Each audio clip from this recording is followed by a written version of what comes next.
네, 안녕하세요. 이원자입니다. 레이님, 레코그나이즈님 미리 들어와 계시네요. 네, 반갑습니다. 오늘 방송 또 씩씩하게 진행해 보겠습니다. 1월 18일 목요일 이원재 끝내주는 경제 시작하겠습니다. 이준석 개혁신당 정강정책위원장 정강정책 하나를 발표했는데요. 논란이 거세지고 있습니다. 노인 지하철 무상이용 폐지 이렇게 내걸었습니다.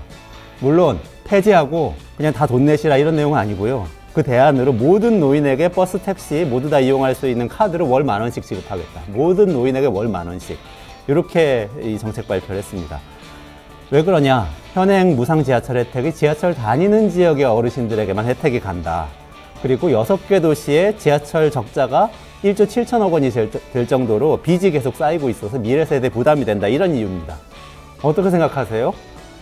이게 여러 가지 논쟁이 있겠는데 어쨌든 이렇게 솔직하게 얘기하고 본인을 찍으면 어떤 정책을 하겠다고 불편해도 얘기하는 태도는 칭찬할 만합니다. 정책 논쟁은 언제든지 환영입니다. 네, 윤석열 대통령 이야기 해볼게요. 연일 감세 발표를 이어가고 있네요. 감세, 세금 깎아주겠다는 건데 얼마 전에는 각종 부담금을 원점에서 재검토하겠다 이렇게 발표했는데 이 부담금이란 게 왜 환경부담금, 교통부담금, 문화예술, 진흥부담금 이런 것들이잖아요. 실제로 이걸 시행한다고 하면 싹 없앤다고 하면 국고 수입이 24조 원 줄어들 수가 있습니다. 극단적인 경우지만요. 이거 말고도 대주주 주식 양도세 기준 완화, 기업의 연구개발 투자 증가분에 대한 세액공제 확대, 금융투자 소득세 도입 안 하겠다, 증권거래세는 인하하겠다, 계속 세금과 관련된 선물 보따리를 풀어놓고 있죠.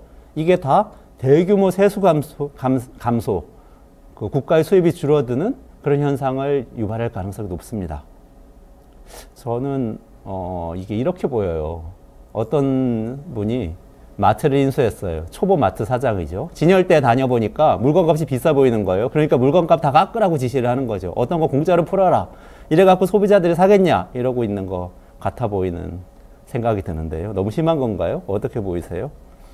이게 손님들한테 좋은 것 같지만 마트 인수하자마자 적자가 커지기 시작하면 결국에는 물건들 품질을 낮춰야겠죠. 그래서 소비자한테도 부메랑이 돌아오겠죠. 그리고 그 적자가 계속 쌓이면 마트 문을 닫아야 되는 순간이 올 수도 있겠죠. 우리나라에 그런 일이 생기지는 않았으면 좋겠습니다. 이미 작년에 대기업 중심으로 법인세를 20조 원 깎아줬습니다. 부동산 부자 중심으로 종합부동산세 2조 원 깎아줬습니다. 여기저기 세금을 깎잖아요. 그러면 결국 예산을 깎아야 됩니다. 작년에 대표적으로 깎인 게 뭐죠? 연구개발 예산입니다. 미래를 준비하는 예산인데요. 4조 6천억 원은 삭감했습니다. 지금 연구 현장에서는 난립니다. 사람들 내보내야 된다고 난리고 이미 연구계약 맺어놓은 거 다 해지하느라고 난리예요. 여기서 더 감세를 해가면은 모든 영역에서 지금 연구자들이 겪고 있는 고통을 다 겪게 되는 그런 상황이 될 수가 있습니다. 윤 대통령이 무슨 생각하고 있을까요? 얼마 전에 벤틀리 발언 여러분들 들으셨어요?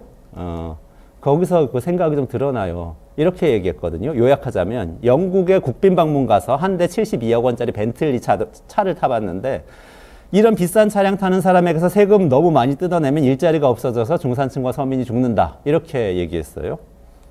제가 요약해서 말한 건데요. 이게 낙수효과 얘기예요. 트리클 다운 이펙트라고 경제학 이론에 있긴 있습니다.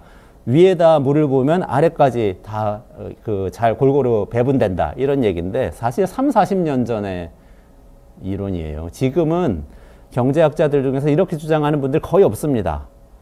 오히려 감세는 불평등을 야기한다고 많이 알려져 있는데요. 미국의 경우에 그게 입증이 됐거든요.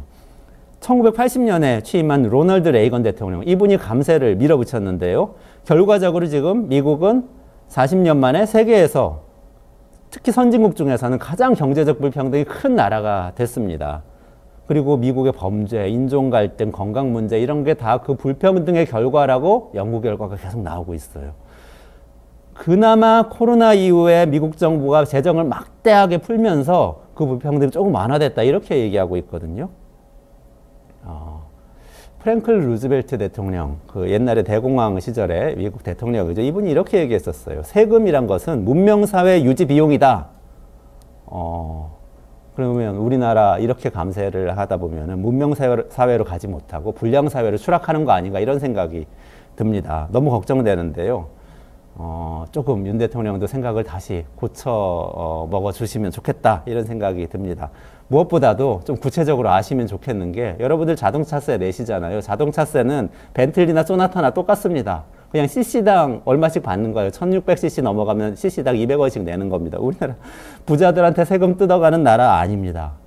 지금도 그런데 여기서 부자만 더 깎아주면 불평등이 더 심해지겠죠.